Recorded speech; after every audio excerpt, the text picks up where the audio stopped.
그러므로 너희가 더욱 힘써 너희 믿음의 덕의 지식을, 지식의 절제를, 절제의 인내를, 인내의 경건을, 경건의 형제 우애를, 형제 우애의 사랑을 더하라.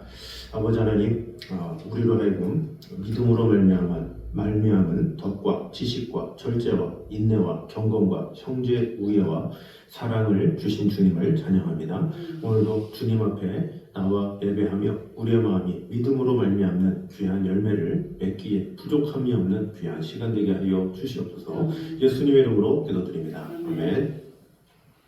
우리 찬송가 267장 찬양하도록 하겠습니다.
사무엘상 24장입니다.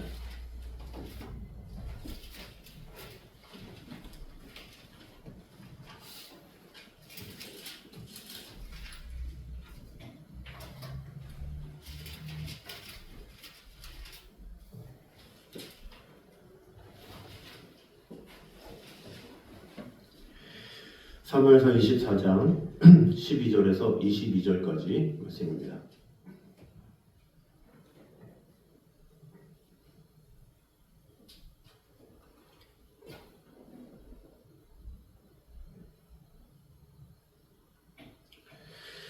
사무엘상 24장 12절에서 22절 우리 교독을 하도록 하겠습니다. 여호와께서는 나의 왕 사이를 판단하사 여호와께서 나를 위하여 왕에게 보복하시려니와 내 손으로는 왕을 해하지 않겠나이다. 일속함의 말하기를 아히나민에게서 난다 하였으니 내 손이 왕을 해하지 않겠나이다. 이스라엘 왕이 누구를 따라 나왔으며 누구의 뒤를 쫓나이까? 죽은 개나 벼룩을 쫓음이니이다. 그런즉 여호와께서 재판장이 되어 나와 왕 사이에 심판하사 나의 사정을 살펴 오라람을 들어주시고 나를 왕의 손에서 건지시기를 원하나이다 하니라. 다윗이 사울에게 이같이 말하기를 마침에 사울이 이르되 내 아들 다윗아 이것이 내 목소리냐 하고 소리를 높여 울며 다윗에게 이르되 나는 너를 학대하되 너는 나를 선대하니 너는 나보다 어렵도다. 내가 나 선대한 것을 오늘 나타냈나니 여호와께서 나를 내 손에 넘기셨으나 내가 나를 죽이지 아니하였도다. 사람이 그의 원수를 만나며 그를 평안히 가게 하겠느냐. 내가 오늘 내게 행한 일로 말미암아 여호와께서 내게 손으로 갚으시기를 원하노라. 보라 나는 내가 반드시 왕이 될 것을 알고 이스라엘 나라가 내 손에 견고히 설 것을 아노니 그러니 너는 내 손을 흠지 아니하며 내 아버지의 집에서 내 이름을 멸하지 아니할 것을 이제 여호와의 이름으로 내게 맹세하라 하니라. 다 같이 읽겠습니다. 다윗이 사울에게 맹세하매 사울은 집으로 돌아가고 다윗과 그의 사람들은 요새로 올라가니라. 아멘. 자 오늘은 계속해서 이 엔게디 광야에서 이 사울과 마주친 장면, 사울이 그 엔게디 굴에 들어간 그 상황에서 이 사울을 죽일 수 있었지만 죽이지 아니하고 다윗이 옷자락만 된 후에 이제 나와서 이제 사울의 뒤에서 외치면서 이제 사울에게 다윗이 이야기를 한 내용이 나와 있습니다. 그와 더불어서 이 사울이 다윗을 보면서 오히려 축복하면서 반드시 네가 왕이 될 것이다 하면서 헤어진 장면이 오늘 나와 있습니다. 그럼 오늘 본문을 통해서 주시는 은혜를 보도록 하겠습니다. 먼저 하나님의 공의로우심으로 인해 사람은 자기 행위의 열매를 거두게 됨을 볼 수가 있습니다. 12절을 보면 다윗이 사울에게 이렇게 말합니다. 여호와께서는 나의 왕 사이를 판단하사 여호와께서 나를 위하여 왕에게 보복하시려니와 내 손으로는 왕을 해하지 않겠나이다. 이렇게 말합니다. 사울과 다윗 사이에 여호와 하나님을 이제 두고 있는 거죠. 그러면서 여호와께서는 나와 왕 사이를 판단하사 이렇게 이야기하고 있죠. 그러면서 15절에 또 뭐라 그럽니까? 그런즉 여호와께서 재판장이 되어 나와 왕 사이에 심판하사 나의 사정을 살펴 억울함을 풀어주시고 나를 왕의 손에서 건지시기를 원하나이다. 이렇게 말하고 있습니다. 다윗이 사울에게 있어서 자신의 상황에 대해서 이 하나님을 그 안에 이렇게 같이 이름을 낸 이유가 있습니다. 왜냐하면 사람의 판단은 온전하지 못하기 때문에 그렇죠. 이 사람은 부족하고 연약하기 때문에 또 치우쳐 있기 때문에 관계에 약하고 또 상황에 약하고 이러기 때문에 이 사람이라는 것을 믿을 수가 없는 경우가 많죠. 특별히 이 죄인을 취급하는 데서도 마찬가지입니다. 이 실제로 각 나라에 보면 큰 죄를 범하였음에도 불구하고 죄가 발각되지 않고 평생 이 죄값을 치르지 않고 죽는 사람도 있다고 하고 또 어떤 사람은 별로 큰 죄를 짓지도 않았는데 어떤 모함으로 인해서 감옥에서 40년, 50년 긴 세월 동안 지내다가 온 경우도 있습니다. 또 다행히 어떤 사람은 그것이 보상을 받아가지고 나라에서 어떤 그만큼 감옥에서 지낼 만큼 지원해 주는 경우도 있지만 그런 경우는 극히 드물죠. 대부분은 억울하게 옥살이를 하다가 오는 사람도 있다라고 하죠. 왜 그런 일이 일어나느냐? 이 사람의 판단은 온전하지 못하기 때문에 그렇다라는 거죠. 아무리 판사가 의롭게 한다, 옳게 한다 그래도 쉽지 않은 상황, 여러 가지 일들, 또 로비나 또 여러 가지 상황으로 인해서 죄인이 아닌 것처럼, 죄인이 아닌 사람이 죄인인 것처럼 판단되는 경우가 너무나도 많이 있죠. 그것이 이 세상, 이 살아가는 이 세상의 현실이죠. 그래서 다윗은 그런 세상의 삶을 알고 있는 거죠. 지금 어떻습니까? 사울은 왕으로서 다윗을 쫓는 데만 혈안이 된, 어떻게 보면 하나님 앞에 극한 죄인이죠. 다윗은 반대로 선하고 의롭고 어떻게 하면 사울 밑에서 잘 보좌할까 생각했던 사람이죠. 그런데 지금 입장은 오히려 사울이 다윗을 쫓고 있고 다윗은 쫓기는 그런 과정 가운데 있는 것을 볼 수가 있죠. 이런 것들도 지금 당장 있는 모습 보면 상당히 부조리한 모습으로 볼 수가 있습니다. 그래서 이 다윗은 사울에게 여호와께서 우리를 판단하사 이렇게 이야기를 하는 거죠. 왜냐? 하나님은 의로우시기 때문에, 하나님은 공의로우시기 때문에 하나님께서 온전하게 심판하실 것입니다. 그래서 우리는 죄가 있는지 없는지 또 당신과 나 사이를 어떤 인간적인 감정이나 상황으로 판단하지 말고 하나님 입장에서 한번 자로 잰 듯이 한번 해봅시다. 이렇게 말하는 거죠. 하나님은 선하시기 때문에, 의로우시기 때문에 지금 나의 억울함을 하나님은 더 잘하십니다. 이렇게 이야기한 것이라고 볼 수가 있습니다. 그래서 이 하나님은 이 영원히 깨지지 않을 절대적인 법칙, 그것을 주셨죠. 그것이 무엇입니까? 행한 대로 보응을 해주신다는 거죠. 의인에게 복을 주시고 악인 또 죄인에게는 심판을 내리신다. 이것은 하나님의 선언이죠. 이사야 3장 10절에도 너희는 의인에게 복이 있으리라 말하라. 그들은 그 행위의 열매를 먹을 것이며 이렇게 이야기를 하고 있죠. 로마서 2장 6절에서 8절은 이렇게 말합니다. 하나님께서 각 사람에게 그 행한 대로 보응하시되 참고 선을 행하여 영광과 존귀와 썩지 아니함을 구하는 자에게는 영생으로 하시고 오직 당을 지어 진리를 좇지 아니하고 불의를 좇는 자에게는 노와 분으로 하시리라. 이렇게 이야기를 하고 있죠. 이 말씀들이 무엇입니까? 어떤 사람이든지 무엇을 심든지 그대로 거둔다라는 거죠. 갈라디아서 6장 7절 8절 말씀처럼 사람이 무엇으로 심든지 그대로 거두리라 했던 것처럼 우리의 행위는 사람을 속일 수는 있을지는 모르지만 하나님은 속이지 못하기 때문에 우리는 늘 하나님 앞에 어떻게 살아가야 하는가, 이것이 참으로 중요하다고 할 수가 있습니다.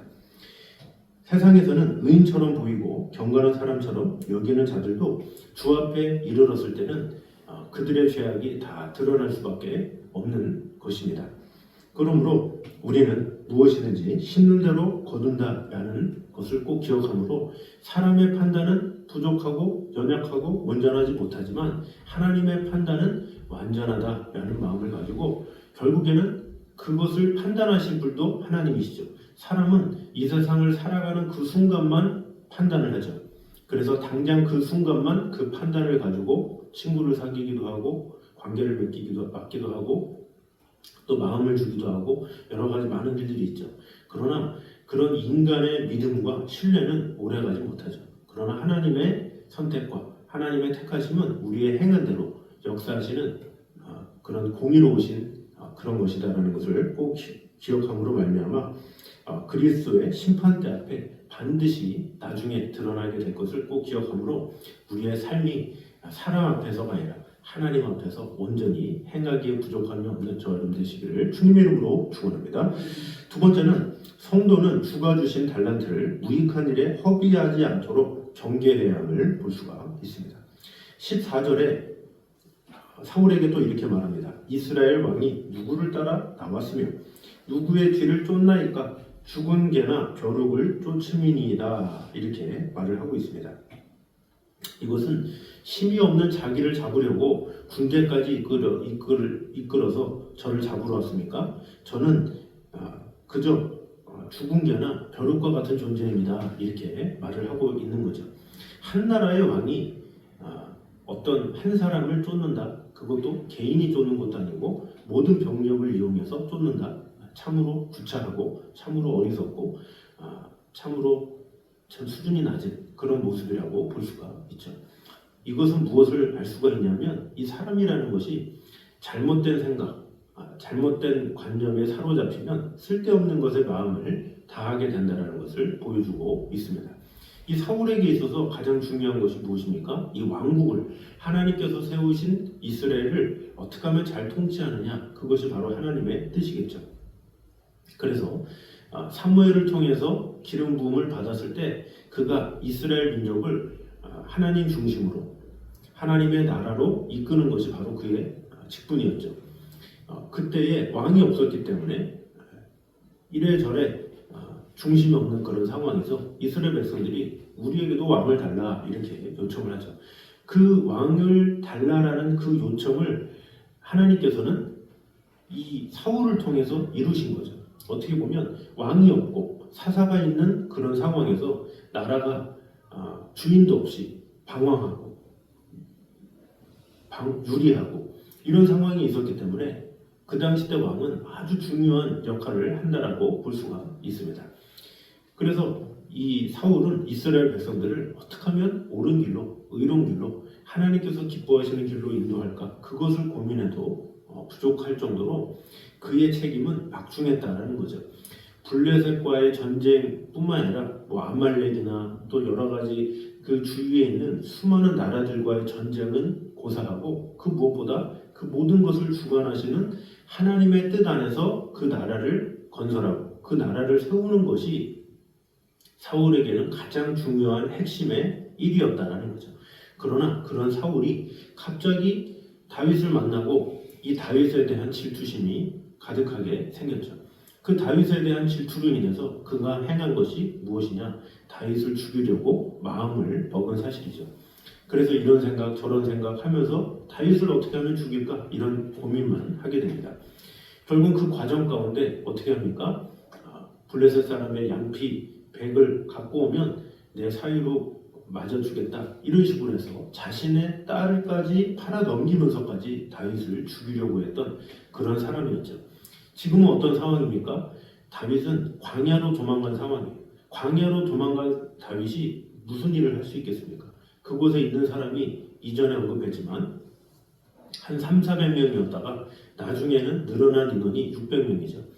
그런데 그 광야에서 유리하고 방황하는 그 백성들은 힘이 있던 사울 밑에 있었던 충실한 신하나 군사나 이런 자들이 아니라 어떻게 보면 물론 사무엘 하에 보면 나중에는 그 다윗 주위에 엄청난 무사나 대단한 이 싸움꾼들이 모이긴 하지만 그래도 대부분의 사람들은 가난한 자, 또 억울한 자, 또 여러 가지 많은 이 도망이나 여러 가지 어려움에 처한 그런 사람들과 함께 있었다라는 거죠. 그러면 다윗이 그곳에서 무슨 쿠데타를 일으킬 수 있겠으며 무엇을 할 수 있겠습니까? 겨우 광야로 도망가서 자기 생명을 연명하기에 부족한 그 사람인데 사울이 뭐가 부족해서 굳이 다윗을 쫓아서 그렇게 인생을 허비합니까? 다윗이 골리앗을 죽였을 때가 거의 17세, 18세 이 정도로 보죠. 그런데 다윗이 왕이 될 때가 30살이었으니까 적어도 10년 정도는 광야 생활을 했다라고 볼 수가 있습니다. 그러면 사울은 다윗을 쫓는 데만 10년 이상을 허비했다는 것을 볼 수가 있죠. 그 나라를 세우기도 부족한 왕이 다윗을 쫓는데 자신의 삶을 그것도 10년 이상을 투자했다? 얼마나 어리석은 모습입니까? 그래서 우리는 항상 이 사울처럼 우리도 동일하게 될 수도 있다는 생각을 가져야 합니다. 하나님께서 내게 주신 사명이 무엇인지를 잘 인식하고 잘 생각하고 그대로 가는 것, 그것이 중요하죠. 그 하나님께서 주신 방향을 우리가 놓치면 헛된 것에 마음을 두고 헛된 것을 하는데 시간을 낭비하고 헛된 것 때문에 우리 인생이 투자되는 경우가 너무나도 많이 있다라는 거죠. 전도서 9장 3절을 보면 인생의 마음에 악이 가득하여 평생에 미친 마음을 품다가 후에는 죽은 자에게로 돌아가느니라, 이런 말씀이 있죠. 이 세상 많은 사람들은 하나님 외에 다른 어떤 것에 미쳐서 다른 어떤 것에 관심을 가지고 다른 어떤 것들 때문에 나의 마음과 정성을 쏟을 때가 있다는 거죠. 그러나 우리는 그리스도인이요 하나님의 부르심을 입은 자라는 것을 우리는 잊지 말아야 합니다.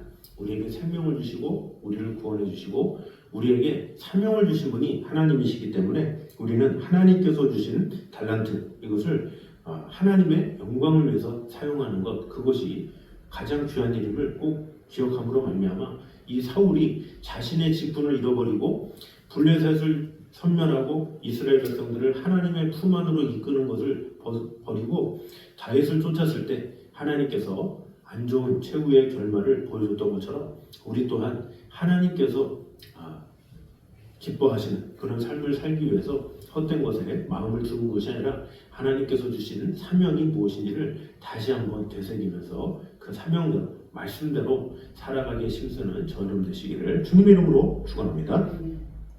세 번째는 회개와 후회는 유사해 보이지만 실상은 크게 다른 것임을 볼 수가 있습니다. 16절에서 21절은 사울이 보여주고 있는 이 다윗을 향한 말입니다. 그런데 이 사울의 말을 보면 16절에 이렇게 말합니다. 다윗이 사울에게 이같이 말하기를 마침에 하면서 사울이 이르되 내 아들 다윗아 이것이 내 목소리냐 하고 소리를 높여 울며 다윗에게 이르되 나는 너를 학대하되 너는 나를 선대하니 너는 나보다 의롭도다, 이렇게 이야기를 하고 있죠.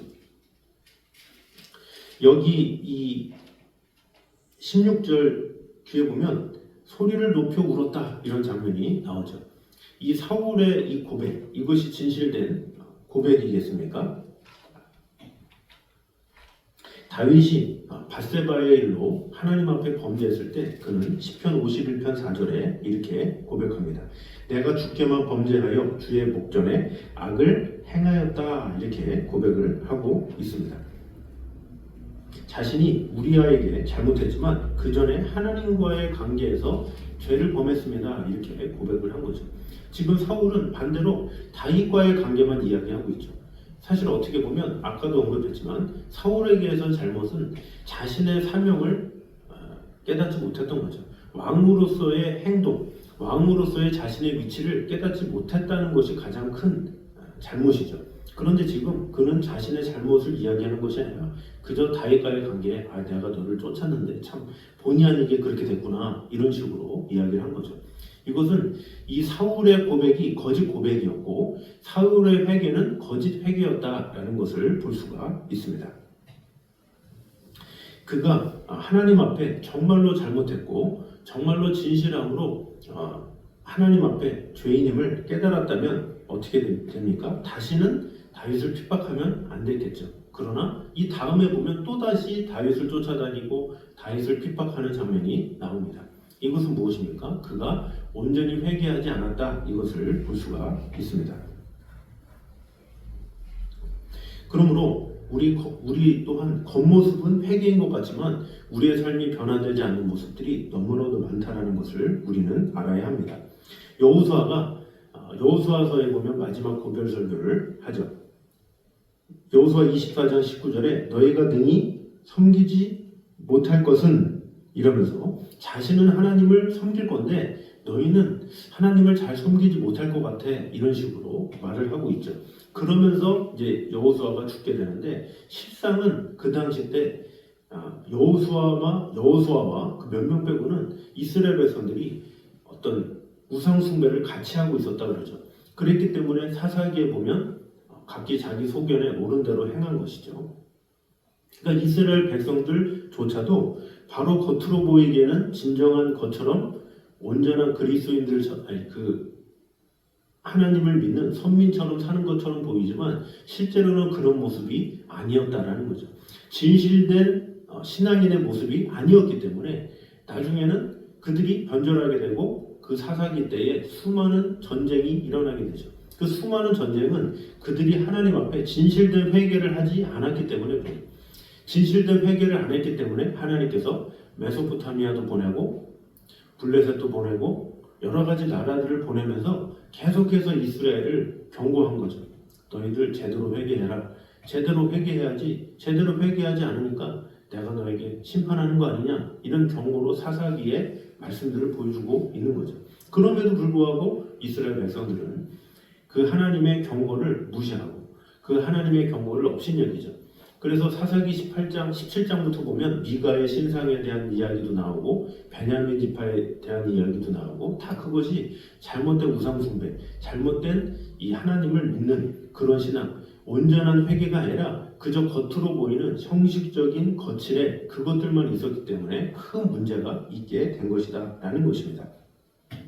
결국 이스라엘 백성들은 참으로 자신을 인정하고 받아들이고 참 회개한 자들이 아니라 그저 눈 가리고 아웅처럼 손바닥으로 하늘을 가리는 그런 모습이었다라는 것을 볼 수가 있습니다. 그러므로 우리가 죄를 회개할 때도 진실되게 또 마음을 다해서 하는 것이 참으로 중요하다라는 거죠. 그래서 요엘서 2장 13절에 뭐라 그럽니까? 너희는 옷을 찢지 말고 마음을 찢어라 이렇게 말을 하고 있습니다. 하나님 앞에 진실하게 우리의 태도, 마음 이런 모든 것들이 변화되도록 신쓰는 것 그것을 하나님께서는 기뻐하신다라는 것을 꼭 기억하므로 우리의 겉모습뿐만 아니라 우리의 속사람까지 변화되게 심씀으로 하나님 앞에 늘 진실함으로 세워지는 저희 여러분 되시기를 주님의 이름으로 축원합니다. 마지막 네 번째로 우리 성도는 손으로 악을 이기는 사람이 되어야 함을 볼 수가 있습니다.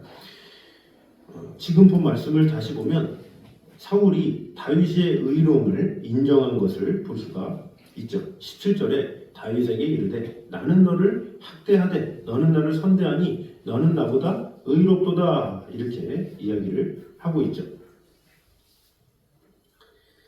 자, 이 말은 무엇입니까?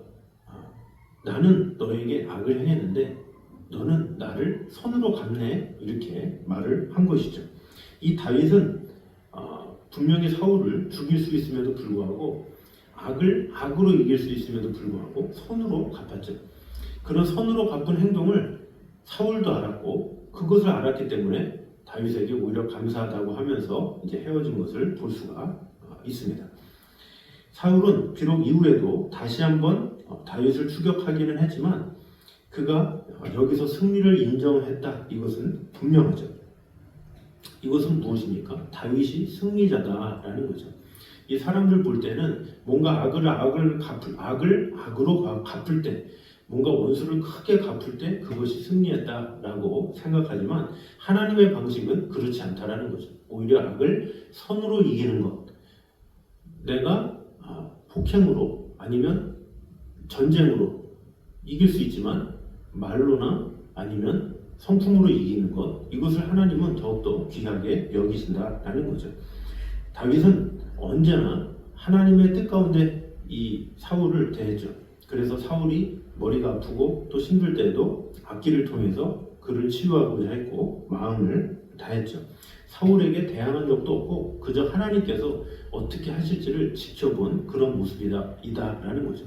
하나님, 제가 사울을 어떻게 해야 되겠습니까? 이런 식으로 사울에게 원수를 갚으려고 마음을 다한 것이 아니라 하나님께 모든 것을 맡기면서 하나님께서 이루시도록 하셨다라는 것입니다. 마찬가지로 우리 또한 승리의 방법으로 이렇게 싸워야 한다라는 것입니다. 손으로 악을 이기는 그런 모습, 이것이 있어야 되겠죠. 베드로전서 2장 23절을 보면 주님은 욕을 받으시되 대신 욕하지 아니하시고 고난을 받으시되 위협하지 아니하시고 오직 공의로 심판하시는 자에게 부탁하셨느니라 이렇게 이야기를 하고 있습니다. 그러므로 우리가 어떤 일을 하든지 손으로 행하고 또 화평으로 행하고 그러나 결과는 하나님께 맡기고 이런 태도가 참으로 중요하다라는 것입니다. 우리 또한 손으로 악을 대항하면 반드시 최후 승리를 거두게 될 것입니다. 로마서 12장 17절을 보면 아무에게도 악으로 악을 갚지 말고 모든 사람 앞에서 선한 일을 도모하라 라고 하면서 21절에 보면 악에게 지지 말고 선으로 악을 이기라 이렇게 말씀하고 있습니다. 그러므로 우리는 선으로 악을 이기는 자들이 되어서 선은 약하고 악은 강한 것 같지만 사실은 선은 악을 이길 수 있는 유일한 방편임을 꼭 기억하므로 우리가 어떠한 일이든지 선으로 마음을 다하기에 힘쓰는 저 여러분 되시기를 주님의 이름으로 축원합니다. 기도하겠습니다. 자네들이 감사합니다. 우리와 그런 자나 함께 하신 주님, 우리의 마음 가운데 언제나 역사하시는 하나님의 은혜를 찬양하며 예배하기 원합니다. 하나님의 공의로우심으로 인해 사람은 자기 행위의 열매를 거두게 됨을 오늘 보게 되었습니다. 어떠하든지 하나님은 우리의 삶을 또 우리의 행위를 공의롭게 판단하시는 분이심을 믿습니다. 그 하나님의 영원하오심, 그 하나님의 위대하심을 오늘도 찬양하며 예배하며 나아가는 성도들이 되게 하여 주시옵소서. 또한 우리 성도는 주님께서 주신 달란트를 무익한 일에 허비하지 않도록 경계해야 함을 오늘 보게 되었습니다. 사울이 자신에게 맡겨진 왕의 직분을 잘못된 것에 들였을 때 오히려 그의 삶이 안 좋은 결과가 일어났듯이 우리의 삶이 어느 곳에 들어지느냐에 따라서 우리의 결과가 달라짐을 보게 되었습니다. 하나님께서 주신 사명 끝까지 잘 감당할 수 있는 그런 성도들이 되게 하여 주시옵소서. 또한 회개와 후회는 유사해 보이지만 실상은 크게 다른 것임을 보게 되었습니다. 매 순간마다 우리는 후회를 합니다. 그러나 하나님께서 원하시는 것은 진정한 회개임을 믿습니다. 주님 앞에 친선한 회개로 말미암아 하나님 앞에 온전히 쓰임받는 성도들이 되게 하여 주시옵소서. 또 우리 성도들은 선으로 악을 이기는 사람이 되어야 함을 오늘 보게 되었습니다. 어떠한 상황에서도 악으로 악을 대하는 것이 아니라 선으로 악을 이기는 그런 성도가 되어서 하나님께서 결국에는 이루어 주실 것이다라는 믿음을 가지고 주 하나님만을 바라보며 나아가는 성도들이 되게 하여 주시옵소서. 예수님의 이름으로 기도드립니다. 아멘. 우리 찬송가 446장 찬양하도록 하겠습니다.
항상 기쁘다 나도